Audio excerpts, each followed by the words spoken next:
Okay, good morning mga kapatid. Isang na naman tayong dadako na naman po tayo sa ating daily devotion. No? At ngayon pong araw na ito ay napakaganda na ating topic. No? At siguro bago natin simulan ng pagbabasa at sa ating pananalangin, meron akong ilang katanungan. No? Sa buhay natin, minsan, nagagawa ba natin ang bagay nito? Nakakasakit ba ang mga salita na natin? Minsan, o minsan ba napapansin mo na madalas ang pagsasalita ng mga bagay na hindi maganda sa iyong buhay? Ngayong araw na ito ay pag-uusapan po natin ang bagay na ito. At mayroon pong sinasabi ang talata ngayon natin dito sa ating paksa ngayon sa Ephesians 4:29 at pamagatan po natin itong words of life, means building others up. At sa ating panimula, tayo po ay sasamahan mo din aking partner para sa ating pagbabasa ng talata at para sa ating panalangin. God's morning mga kapatid. Sabi nga po sa mga taga-Efeso 4:29. Huwag kayong gumamit ng masasamang salita. Lagi ninyong sikapin na ang pangungusap ninyo ay makakabuti at angkop sa pagkakataon upang pakinabangan ng mga nakikinig. Tayo po ay manalangin. Panginoon naming Ama, maraming salamat po sa panibagong araw na ipinagkaloob mo sa amin, sa kalakasan na ipagkakaloob mo sa bawat isa. Maraming salamat, Panginoon. Nawa, Panginoon, patawarin mo kami sa aming mga nagawang kasalanan, Panginoon, sa aming mga iniisip, mga sinasabi na hindi magaganda, Panginoon. Patawarin mo po ang bawat isa sa amin, O Lord. Ganon din po, Panginoon, tinataas po namin sa inyo, pinapanalangin po namin sa inyo ang mga taong may sakit na dumadanas ng paghihirap, Panginoon, sa kanilang kalusugan, sa kanilang mga pinagdadaanan, sa financial na pangangailangan, Panginoon. Alam po namin na ikaw po ang magpo-provide ng lahat ng iyon. At ikaw din po ang magpapagaling sa bawat isa na nakikinig na may sakit, Panginoon. Alam din po namin na hindi niyo po kami pababayaan at hindi niyo po kami iiwanan. Maraming salamat, O Lord. Ganon din po, Panginoon, sa kaalaman, sa knowledge at wisdom na ipagkakaloob mo sa bawat isa upang matutunan namin ang iyong mga gusto mong sabihin sa amin, ang iyong mga salita na gusto mo iparating at aming isa sa pamumuhay ito. Maraming salamat po, Panginoon. Ang lahat po ng ito ay aming tinataas sa inyong pangalan, sa pangalan ng iyong anak na si Jesus. Amen. Amen. So, purihin natin, Panginoon Diyos, at ngayon sa ating talakayan, una na itanong natin, nakakasakit ba ang salita mo minsan? O napapansin mo ba na madalas kang magsalita ng mga bagay na hindi maganda? At dito sa ating talatang ito na ating binasa mula po sa Ephesians 4:29 ay dito makakahanap po tayo ng solusyon sa problemang ito.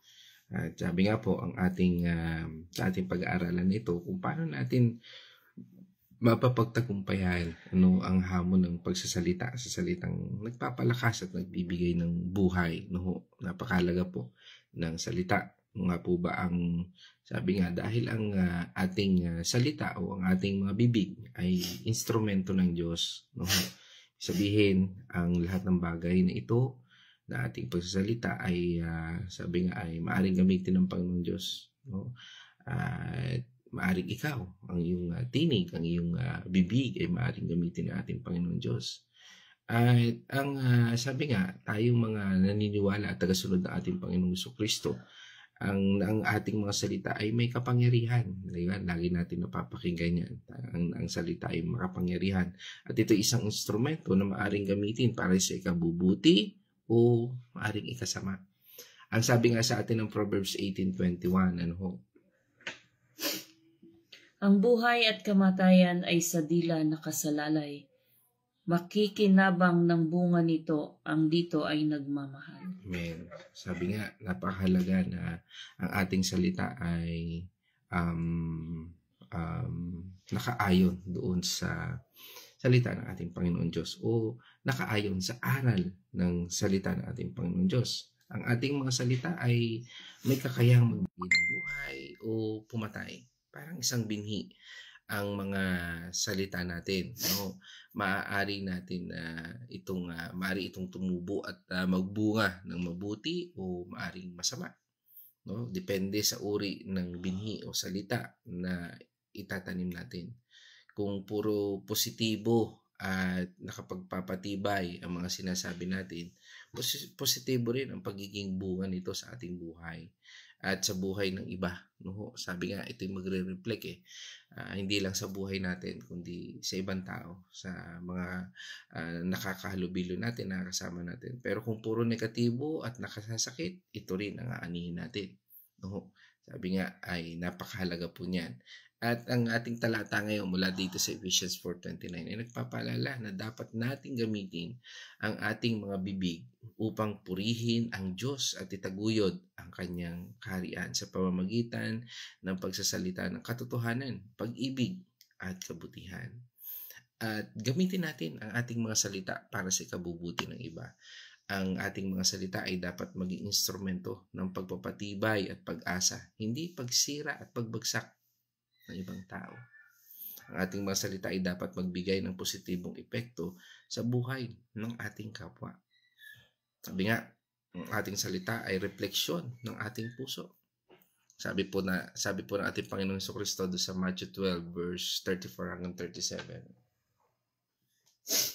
Lahi ng mga ulupong, paano kayo makakapagsabi ng mabubuting bagay kung kayo'y masasama?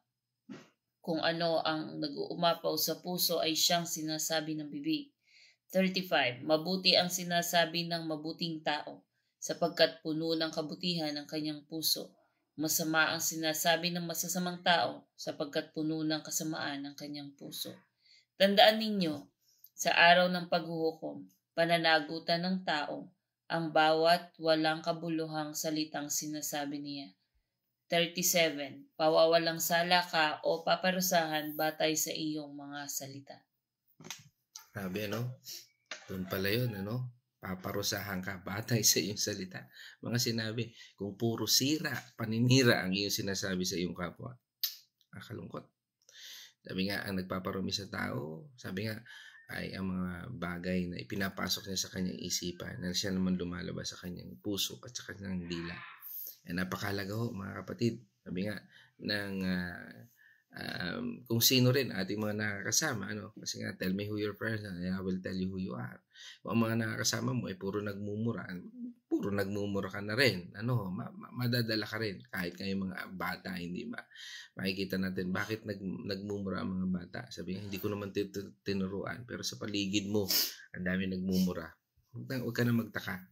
Kaya nga ang pananagutan natin sa ating mga salita ay makikita po natin. Hindi natin pwedeng basta na lang sabihin ang kahit ano nang hindi iniisip dahil may kahihinatnan ito. Ang mga salitang ating sinasabi at makakaapekto sa ating relasyon sa Diyos at sa ating kapwa. Sabi nga, yan ang pagbabasihan natin. At ang pag-ibig natin sa kapwa o yung pagsasalita ng mga salita na nakagpapalakas at nagbibigay inspirasyon sa iba ay isang pagpapakita ng pag-ibig sa kapwa. Ito ay naaayon sa utos ng ating Panginoong Hesus na magmahalan tayo tulad ng pagmamahal niya sa atin. Sabi nga doon sa John 13 verse 34 hanggang 35. Isang bagong utos ang binibigay ko sa inyo ngayon. Mag-ibigan kayo. Kung paano ko kayo inibig, gayon din naman mag-ibigan kayo. 35. Kung kayo'y mag-iibigan, makikilala ng lahat na kayo'y mga alagad ko. Sabi na ating Panginoong Jesucristo kung paano niya tayo inibig. Ang basehan ng ating pag-ibig ay kung paano magmahal ang ating Panginoong Jesucristo. Ang role model natin ay si Jesus Christ. At dahil dito, kung ito ang ating gagawin, makikilala natin at makikita tayo ng mundong ito bilang tagasunod ng ating Panginoong Jesucristo. Ang pag-iwas natin sa masasamang salita ay, sabi nga, ay isang paraan ng pagpapakita ng paggalang at pagmamalasakit sa damdamin din naman ng iba. Sabi nga sa atin ng James 1 verse 26. Kung inaakala ni Numan na siya'y relihiyoso, ngunit hindi naman siya marunong magpigil ng dila, dinadala lamang niya ang kanyang sarili. Dinadaya lamang niya ang kanyang sarili. Walang kabuluhan ang kanyang pagiging relihiyoso. 27. Tama ba? Yun, 26 lang. 26 lang. Okay, mga kapatid, ang pagkontrol sa dila ay tinuturing na isang mahalagang aspeto ng tunay na pananampalataya. Kung kaya nating i-tame, sabi nga, o kontrolin ang ating dila, ay ito'y isang bagay ng pananampalataya na meron na tayo. Ang pagsasalita ng masasamang salita ay nagpapakita ng kawalan ng pagpipigil sa sarili at kakulangan ng paggalang sa kapwa.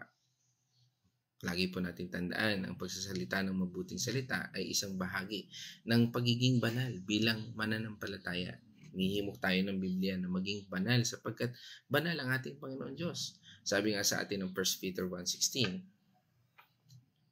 sapagkat nasusulat, magpakabanal kayo sapagkat ako'y banal. Amen. Ang kabanalan ay nangangahulugan ng pag-iwas sa mga kasalanan ng gawi o gawain tulad ng kasakiman, kasinungalingan o kasamaan. Ang pagpapakita ng pag-ibig, integridad at pagpapakumbaba sa araw-araw, yan po ang ninanais sa atin ng Biblia. Ang pagsasalita ay dapat na maging refleksyon ng ating pagnanais na maging kahawig ng ating Panginoong Jesucristo. Sabi nga, ang lahat ng bagay ay iugnay natin kay Kristo. Hindi sa kapwa natin at hindi sa ating sarili. Kundi ang maging basehan natin lagi ay si Kristo. Sabi nga, WWJD, what would Jesus do? Sa lahat ng ating sitwasyon, ang maging gawin nating gabay o paalala sa ating buhay, isipin muna natin, ano kaya sa sitwasyong ito ang gagawin ng ating Panginoong Jesucristo kung kasama natin ang ating Panginoong Jesucristo? Na siya namang laging totoo, na siya ay hindi niya tayo iniiwan at pinababayaan sa pamamagitan ng kanyang banalis espiritu na siyang sa atin ngayon ay gumagabay. Sa pamamagitan ng banal na espiritu, tayo ay nakatutunghay ng mga salita, nakatutunghay ng paggabay sa ating Panginoon Diyos. No? At sa ating pag-aaral na ito ay ang mga biblical principle na dapat nating gawin ay una, pag-iwas sa mga masasamang salita. Ang masamang salita ay maaaring tumutukoy sa mga salitang nakasasakit, nakasisira ng reputasyon, at nagsisinungaling, nagmumura, o anumang salitang hindi nakapapakita ng paggalang sa Diyos at sa kapwa. Nga, pag nandun tayo, not to correct, not to it's iwasan po natin. Ikalawa, pagsasalita ng makabubuti. Kanina, kabaliktaran, ngayon, gawin naman natin na magsalita na ikabubuti sa kapwa.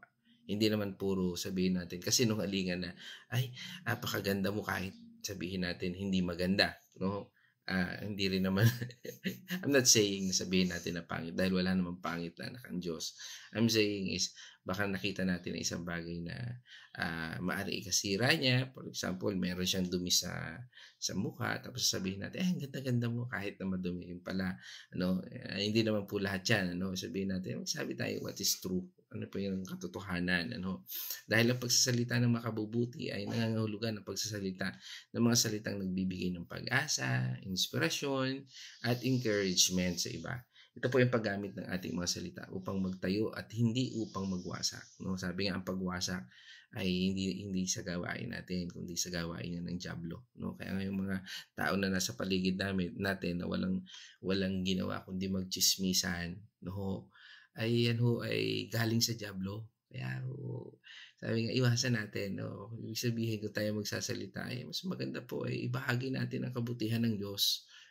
Kaysa doon sa pag-usapan natin ang buhay ng mga buhay na wala namang katuturan, hindi naman natin at maaring narinig lang din natin sa iba. Sabi nga yan ay gossip. Ibig sabihin, chismis. Iwasan natin ang chismis. Sa amin po, sa church namin. Yan po ay matatawa po kayo kasi talagang yan po paulit-ulit namin nasasabi, bawal ang chismis.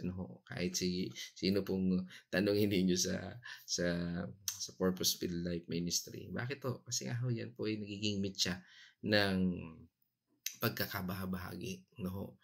At sabi nga, ang lagi nating isipin ay ang Diyos ang siyang kumikilos sa atin sa anumang pangyayari na ating buhay. At dapat ito ay, sabi nga, ang ating mga salita ay dapat na ayon sa konteksto at sitwasyon na nakapagbibigay ng positibong pamamaraan. Dapat nating piliin ang ating mga salita ng may pag-iisip at sa alang-alang sa mga damdamin ng ating kapwa. Siguro yan ang gawin nating point number 3. Gawin nating angkop ang mga salita na lumalabas sa ating bibig, angkop sa pagkakataon. Gamitin po natin ang pagiging maingat sa ating pagsasalita at nagpapakita ng karunungan at pagkamaunawain. Bigyan po natin ng pagkakataon ng mga bagay niyan. Ikaapat, ang pakinabangan ng mga upis o sabihin natin, make sure na ang ating mga salita ay mapapakinabangan ng natin at ng mga nakikinig sa atin. At ang layunin ng pagsasalita ay dapat na ikabubuti ng mga nakikinig. Ang mga salitang ating binibigkas ay dapat na magdulot ng positibong epekto sa buhay ng mga tao na nasa ating paligid. Okay, mga kapatid, sa ating pagtatapos, sa madaling salita, ang Ephesians 4:29 ay isang paalala sa ating mga mananampalataya bilang mga born-again Christian, mga Kristiyano na tagasunod ng ating Panginoong Kristo, na maging maingat sa ating mga salita at gamitin ito para sa ikabubuti at nagpapalakas sa iba. Ito ay isang pagpapakita ng ating pag-ibig sa Diyos at sa kapwa. At sabi nga, isang mahalagang bahagi ng pagiging banal. Tandaan natin na ang ating mga salita ay may kapangyarihan. Gamitin natin ito para sa ikabubuti, para sa pag-angat ng kapwa natin, at para sa ikaluluwalhati ng ating Panginoon Diyos. Tulad nga ng isang quote na ito. Sabi nga, ang mga salita ay may lakas. Gamitin mo ang sa iyo para sa mabuti. Mabuhay tayong may puso at bibig na puno ng pag-ibig at pag-asa. Purihin ang ating Panginoon Diyos, mga kapatid, at dahil dyan, tayo naman po ay ibibigay ko naman po ang pagkakataong ito sa aking partner. Yeah. God's morning, mga kapatid. Napakaganda po nitong ating napag-aralan sapagkat marami po tayong naririnig na masasamang salita at talaga pagka tayo lumabas ng bahay. So, umpisahan po natin sa ating tahanan, paano natin palalakihin ang ating mga anak, paano natin pakikitunguhan ang mga kasama natin sa bahay. Kasi kapag po nagsalita tayo ng hindi maganda, sabi nga po nakamamatay. At kapag nakapagsalita naman tayo ng maganda, nakabubuhay naman. So doon po tayo sa nakakamatay kapag nagsalita po kasi tayo ng hindi maganda, maaari kung mapagsalitaan natin mayroong depression, iisipin niya ng iisipin yon. Masakit po talaga yon. Yung mga salitang maririnig natin sa ating kapwa na alam naman natin na hindi naman tayo karapat-dapat sa mga salitang yon. So yun po, nakakamatay po yun. Maaari niyang isipin at maaari din niyang damdamin na taon na ang binilang, hindi pa kayo nag-iimikan. So ating pong isipin muna ang ating mga sasabihin, ang ating mga ilalabas sa ating bibig. Ating pong munang ipanalangin, huwag tayong magsasalita ng tayo ay galit. Kapag po tayo ay galit, manahimik lang po muna tayo kung hindi natin kayang pigilin ang ating emosyon. Tapos ipanalangin po natin sa Panginoon. Bibigyan po tayo ng Panginoon ng tamang salita. Papaano natin i-confront yung taong gusto nating sabihan ng masama. Then, yung naman pong salita na nakakabuhay, yung pong mga encouragement, yung makakapag-boost ng kanilang confidence na maaari nilang ibigay pa yung mga, halimbawa, yung sa ugali ng ibang tao o kaya sa appearance ng ibang tao, pwede po natin silang bigyan ng appreciation. Sa pamamagitan po ng mga ganon, nabuboost po yung confidence ng tao. Yun po yung mga salita na dapat nating dapat nating tingnan sa mga tao na nakakasama natin, nakakahalubilo natin, kung papaano natin mabuboost yung confidence ng tao, hindi yung madidegrade natin yung tao. So, yun po, tayo po ay patuloy na manahan sa presensya ng Panginoon sapagkat sa presensya po ng Panginoon, ang lahat po ng lumalabas sa ating bibig ay kung ano yung nasa puso natin. Kasi kung ano po yung pinapasok natin, yung mga kaalaman na ginagawa natin kagaya nito, nalalaman natin itong mga bagay na to, hindi na natin magagawa sa iba. Kasi meron na tayong conviction ng Holy Spirit na masama ang mga bagay na ito. So, yun lamang po, mag-ingat po tayong lahat. Amen. Praise God. Salamat. At ito yung may kaugnayan doon sa topic natin kagabi, no? Sa Bible study natin. Pinausapan po namin yung Ephesians chapter 5. Ano? At dahil dyan mga kapatid, hindi ko na pakakabayan dahil alam kong mahalaga ang oras natin at tayo yung mga nagpe-prepare. Nais ko lang po acknowledge ang ating mga partners online. At ito po ay sina Sister Tatel, no? Alma Tatel, ang kauna nating kasama mula po sa Pila, Laguna. Nandyan pala kami nung isang araw, no? Sa Pila at Lumban, Laguna. Nandyan po kami. Maraming masarap na kainan dyan pala sa inyo. At kasama rin natin siyempre si Ate Cindy sa Pampanga. Ganon din si Naywini Patual ng Villa Escudero. Good morning po. Siyempre si Ma'am Hazel Esmundo ng St. Peter. Diyan sa taga Rizal, Laguna po yan. Ewan ko kung lumipat na. Kung taga doon pa rin ba o hindi. I'm not sure. No? Pero classmate ko po kasi ito eh. Kaya ang alam ko taga Rizal, Laguna po. Siyempre kasama rin natin si Nay Edna Arosena ng Liliw, Laguna. No? Siyempre kasama rin po natin ang aking magandang nanay, Corazon Mercado ng Santa Rosa, Laguna. No, nandiyan sila ngayon. Yan sa bahay namin dyan sa Santa Rosa. Yan. At si Kuya George Pios ng Bacolod. No? At kasama rin natin mga pagbati ni Naywini sa Dalangin Family, Hector Family. Dalangin, Patuwal Family, Artillaga Family, yan. Patiin na po natin lahat. Yan, Tatel Family, yan. Alejandrino Family, yan. Ian Family, Brother Ian pala yun. Okay, yan. Tandali. Minsan, basahin ko lang isang comment na isang kapatid natin. No? Sabi ng isang kapatid natin, minsan susubukan ko po talaga ng mga nasa paligid mo. Okay, lalo na kung sila ay mga unbelievers yan. Totoo po yan. Kaya nga po, napakahalaga ng salita ng Panginoon Diyos. Kasi nga po, kung ano yung pinapasok natin sa isipan natin, siya ilalabas natin. Pero kung tayo ay laging nakakahalubilo sa mga tao na sabi nga ay hindi magaganda ang sinasabi, yan po ang kaya napakahalaga ng pundasyon ng salita ng Panginoon Diyos. Kaya nga po, napag-usapan din namin sa Bible study, napakahalaga na lagi tayong isalita ng Panginoon Diyos. At katulad ng God's Morning natin sa ating devotion, ito yung nagbibigay sa atin ng lakas upang makapamuhay tayo nang hindi tayo mahila ng mga unbelievers. Sabi nga, hilahin natin sila pataas, wag tayong pahila sa kanila. At wag nating hayaan na hilahin tayo ng mundong ito, no? Tayo ay binigyan ng kalakasan ng Panginoon upang mag-encourage at ibigay ang pagmamahal na nagmumula sa ating Panginoon Diyos. Salamat Sister Tatel sa input na yan. Okay, yan, kasama rin natin si Pastora Belma Suryo ng Lucena. Yan, pagbati rin. At pagbati rin ni natin, no? At pagbati ni Naywini kay nandito po si Pastora Belma, no? ng Naywini at kay Pastor Eds Rona at pagbati na rin sa Rona family.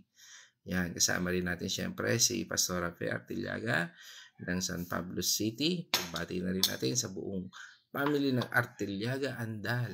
Yan. Yan, Benaluz family, Capus, no, family, Rosario family. Yan. Yan mga pagbati ni Naywini at pagbati na rin natin. Okay. Yan, sabi nga yung prayer request ni Maripe, no?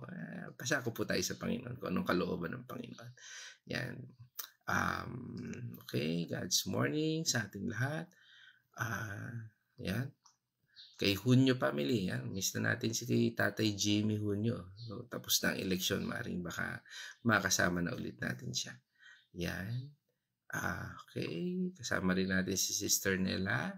At batiin na rin natin ang buong Nunoso family. Yan, lahat ng pamilya, batiin na natin. At ang Beltran family. Yan, Telma Beltran. Batiin na natin ang Beltran family. At ang buong Dao family, no? Diyan sa US at dito rin sa Pilipinas, no?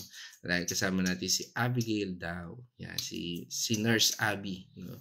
Ayan, sa mapagpalang araw at God's morning. Yan, God's morning. Bumati na si Sister Abby, si Nurse Abby. God bless sa iyo, kapatid.